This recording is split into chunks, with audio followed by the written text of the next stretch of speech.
अस्सलाम वालेकुम। हमारे लिए बहुत खुशी और मुसर्रत का मुकाम है कि हमारे राहता ताल्लुके से हमारे जो अपने स्टूडेंट राशिद खलील शाह, वो नीट एग्ज़ाम में जिन्होंने क्वालिफाई किया है, उन्हें कितनी मार्क्स मिली है, कितने रैंक उन्होंने हासिल किए हैं, वो हम उन्हीं से जानेंगे।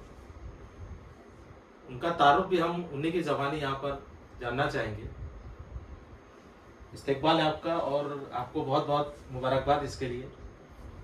सबसे पहले मैं ये चाहूँगा कि आप अपने जो फैमिली है आपकी, आप उसका तारुफ पेश करें। देखिए सर, मेरी जो फैमिली बैकग्राउंड है, जिसके अंदर से मेरे घर के अंदर सिर्फ एजुकेटेड दो ही लोग हैं, जी। जिनमें से मेरे बड़े अब्बू जो है वो आलिम है। अच्छा। और उन्होंने भी मतलब इंग्लिश स्पीकिंग का कोर्स वगैरह किया है माशाल्लाह। और उन्होंने आउट ऑफ कंट्री के अंदर जॉब भी किया है। अच्छा अच्छा। और मेरे एक जो चचा है वो उस्ताद है, मतलब पढ़ा गवर्नमेंट स्कूल के अंदर जी पढ़ाते थे। जी। और मेरे पापा तो वैसा कोई एजुकेटेड है नहीं, अच्छा अच्छा। मतलब गाइडेंस के हिसाब से मेरे घर में ऐसा कुछ माहौल है नहीं जी, पढ़ाई जी। के ताल्लुक से। लेकिन फिर भी मैंने कोशिश किया इस एग्ज़ाम जी, के लिए जी जी। और अल्हम्दुलिल्लाह क्वालिफाई हो चुका हूँ, जी। जिसके अंदर से नीट के अंदर मुझको 520 मार्क्स आए हैं माशाल्लाह माशाल्लाह। और 89,000 मेरा रैंक है। जी ये इस एग्ज़ाम के लिए पूरे इंडिया से जो है 23 लाख बच्चे जी। मतलब देते हैं इस जी, एग्ज़ाम जी। को। इस साल का रिकॉर्ड है, जी जिसमें से 1 लाख सीट एमबीबीएस के लिए है जी। और जिनमें से 50,000 सीट ये गवर्नमेंट की है अच्छा और 50,000 सीट ये सेमी गवर्नमेंट की है। अच्छा अच्छा। मतलब यानी 50-50% है। 50-50% है। अच्छा।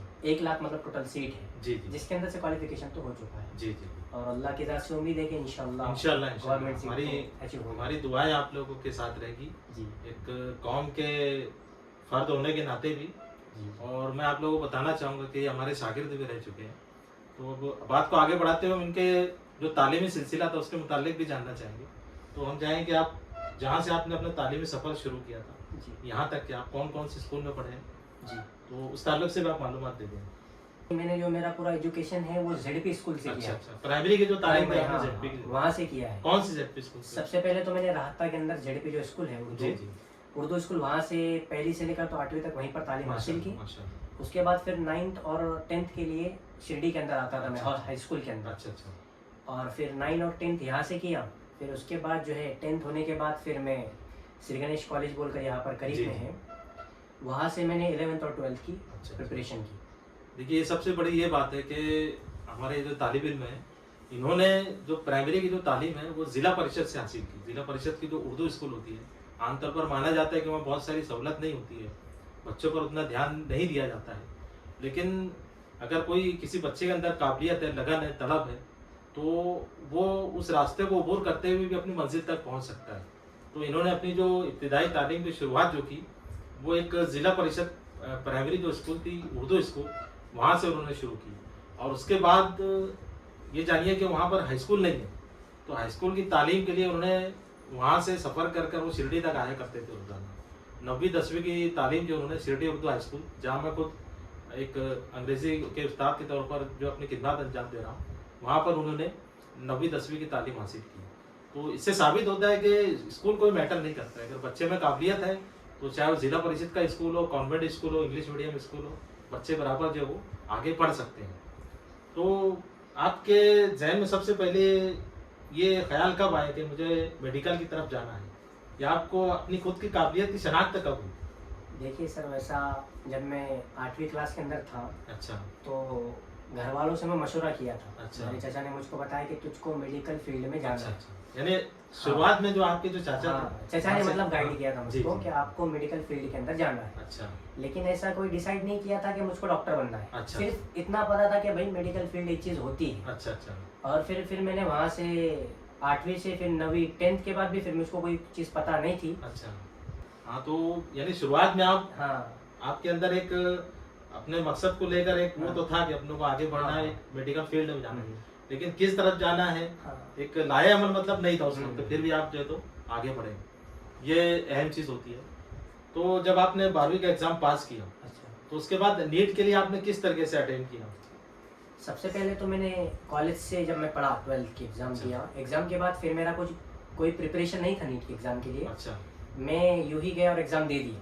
यानी जिसके- पहले अटेम्प्ट हाँ, जो था आपने बस बस यूं ही दे दिया, मतलब उसको अटेम्प्ट भी नहीं समझा जाएगा। अच्छा अच्छा फिर उसके बाद फिर मुझको पता चला कि भाई औरंगाबाद के अंदर क्लासेस है, तो फिर अच्छा। मैंने वहाँ पर क्लासेस की, अच्छा शाहीन एकेडमी से किया। अच्छा फिर जिसके अंदर फिर मैंने, जब नीट का एग्ज़ाम करीब था, अच्छा एक्चुअल में मैं 3 महीने भी लेट हो चुका था अच्छा एग्ज़ाम के लिए। सिर्फ और सिर्फ 6 महीने मैंने प्रिपरेशन की, अच्छा अच्छा लेकिन उसमें कामयाबी हासिल नहीं हो पाई, अच्छा अच्छा जिसके अंदर थोड़ा स्कोर कम आया मेरा। जी जी लेकिन फिर मैं रुका नहीं, अच्छा मैंने फिर और आगे एग्ज़ाम की प्रिपरेशन की, शाहीन से ही की। अच्छा अच्छा अल्हम्दुलिल्लाह, अल्लाह का शुक्र है कि आज एमबीबीएस के लिए सिलेक्ट हो चुका हूँ। माशाल्लाह। यानी इनका जो तालीमी सफ़र से ये बात भी साबित होती है कि अक्सर ये होता है कि कुछ तलबा जब पहले अटेम्प्ट में पहली कोशिश में नाकाम होते हैं तो वहाँ पर अपनी हिम्मत जो है तो वो हार देते हैं और उनको लगता है बस यहाँ पर हमारा तालीमी सफ़र जो इख्तिताम को पहुँच गया।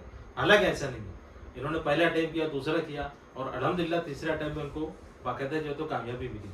अब मैं ये जानना चाहूँगा कि यहाँ का जो हमारा इतराफ़ का जो माहौल है, ख़ास तौर से हमारे मुस्लिम कम्युनिटी का तालीम के लिहाज से काफ़ी, ख़ास तौर से हम जो बिरादरी से ताल्लुक़ रखते हैं, मतलब मैं भी उसी बिरादरी से ताल्लुक़ रखता हूँ, शाह बिरादरी के ताल्लुक़ से।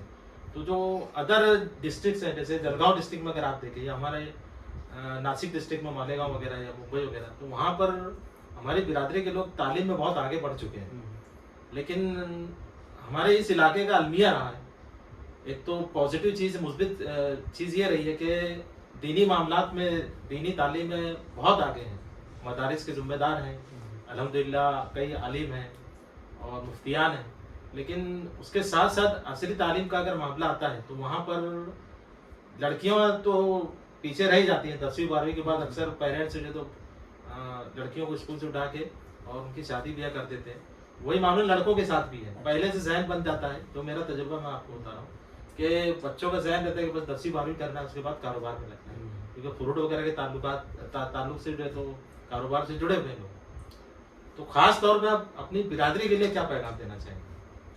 मैं तो ये बताना चाहूँगा कि अब देखा गया कि अभी का जो पोजीशन है उसके अंदर मुस्लिम बच्चे तो तरक्की कर रहे हैं, लेकिन अपने बिरादरी के ताल्लुक से ये है कि असली तालीम में पीछे है। जी तो मैं पैगाम देना चाहूँगा कि अपने बिरादरी के लोग इसमें हिस्सा लें, असली तालीम से भी अपने बच्चों को नवाजें बिल्कुल और प्रॉपर गाइडेंस करें अपने बच्चों को असली तालीम के लिए, जिसमें से कॉम्पिटिटिव एग्ज़ाम की तैयारी कराएं, है ना।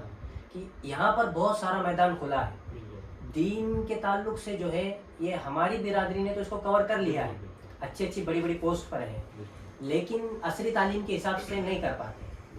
तो मैं बोलना चाहूँगा कि अपने बच्चों को गाइडेंस करें और असली तालीम से भी नवाजें, क्योंकि आज का जो दौर है उसमें असली तालीम होना बहुत ज़रूरी है। अगर ये नहीं होंगी तो मतलब पीछे हटेंगे, है ना। ज़रूरी है ये चीज़। तो इसीलिए मैं बताना चाहूँगा कि अपने बच्चों को जो है असली तालीम की तरफ रुझान करें, साथ ही साथ दीन की तालीम भी दें, है ना, और दोनों भी तालीम मतलब बराबर से, हाँ, यकसा लेकर चलें। और एक सोच बनी हुई है कि कुछ चीज़ें जो रुकावटें बनती है तालीमी मैदान में, तो जैसे ख़ास तौर पर माली मामला जो होते हैं, जैसे अभी MPBS में एडमिशन जो डोनेशन बेस पर होता है तो तकरीबन 1 करोड़ से ऊपर उसकी फ़ीस है, तो पॉसिबल नहीं है एक आम इंसान के लिए। तो लेकिन ऐसा ज़रूरी तो नहीं कि जो माली जो मामलात आते हैं, जो रुकावटें होती हैं, वो तालीम के सफ़र को आगे बढ़ाने में कोई रुकावट नहीं है। तो ऐसा आप मानते भी हैं और उस ताल्लुक से आप क्या कहना चाहेंगे? मैं तो खुद अपने ज़ाती तजुर्बे की बुनियाद पर। देखिए, इसमें जो है सबसे पहला तो ये है कि भाई आप इसमें पैसे की कोई रुकावट है नहीं। अगर आप अपनी जहानत अच्छी रखते हैं और आपका रुझान पढ़ाई की तरफ है तो आप ज़रूर क्वालिफाई कर सकते हैं। ज़रूरी नहीं है कि भाई कोई भी बच्चा हो कि जिसकी माली हालत ख़राब है वो इस एग्ज़ाम को नहीं दे सकता, ऐसा तो नहीं है कि वो हर फील्ड में आगे बढ़ सकता है। और अगर उसने एग्ज़ाम क्वालिफाई कर लिया तो उसका आगे पैसे की कोई भी ज़रूरत नहीं है, क्योंकि उसका गवर्नमेंट सीट से अगर हो गया तो अच्छा है। तो इसीलिए मैं कहना चाहूँगा कि अपने बच्चों की हौसला अफजाई करें और उनको आगे बढ़ाते रहें इस एग्ज़ाम की तरफ। के पैसे की कोई रुकावट है नहीं, बस पहले जब एग्ज़ाम का जब प्रिपरेशन होता है तो थोड़ा बहुत पैसा लगता है, लेकिन जब MBBS की जो तैयारी है उसके अंदर पैसा नहीं लगता। और जिसमें मुस्लिम बिरादरी जो अपनी शाह बिरादरी है तो इसमें इनको तो बहुत बेनिफिट है। हाँ, इसमें इनको बेनिफिट ये है कि इनको पैसा नहीं लगेगा। तो इसीलिए मैं शाह बिरादरी से कहना चाहूँगा कि वो अपने बच्चे को बढ़ाएं। कास्ट सर्टिफिकेट की बुनियाद पर है, कास्ट एक सहूलत है। अच्छा, इसमें देखो अब एक चीज़ तो यहाँ पर एक सामने आ रही है कि आपकी जो काबिलियत थी या आपकी जो लगन थी उसका बहुत अहम रोल रहा कि अल्लाह ताला ने आपको ये मौका दिया, ये कामयाबी से नवाजा। इसमें 2 किरदार होते हैं, एक तो उस्ताद का किरदार अच्छा। और दूसरा पेरेंट्स का या जो गार्जियन है उनका किरदार, सरपरस्त का किरदार। आमतौर पर एक ऐसा ख्याल है, खास तौर पर हमारे इलाके के लोगों का, एक मरतबा जब बच्चे को हमने स्कूल में छोड़ दिए ले जाकर, तो वहाँ से जो है वो बस टीचर की जिम्मेदारी हो जाती है कि वो किस तरीके से तालीम के लिहाज से बच्चे को बनाए संभाले। आपकी नज़र में पेरेंट्स का, उसके साथ साथ सरपरस्त का क्या किरदार होना चाहिए कि बच्चे को तालीम के मौके आगे मिले?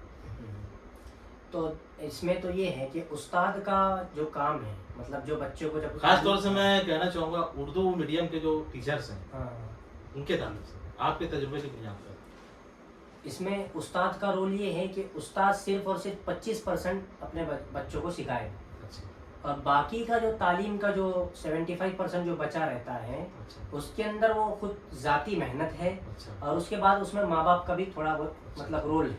अच्छा अगर मतलब बच्चा 25% तो स्कूल में सीख जाता है, लेकिन 75% उसको खुद को प्रिपरेशन करना पड़ता है। हाँ, ये बात इसमें खुद प्रिपरेशन करना बहुत ज़रूरी है, अच्छा। और माँ बाप का भी रोल है इसमें, है ना। 75% में माँ बाप का भी रोल है, उस्ताद तो सिर्फ 25% है, वो सिखा देगा। अब आखिर में सबसे इम्पोर्टेंट चीज़ मैं आपसे जानना चाहूँगा कि अब जो बच्चे नीट के लिए जो तैयारी कर रहे हैं, तो उनके लिए कुछ रहनुमाई आप फरमाएं कि कौन कौन से सब्जेक्ट पे किस तरह से कॉन्सेंट्रेट करना है, और जो बड़ी बड़ी जो रुकावटें आती है उस पर वो कैसे काबू पा सकते हैं?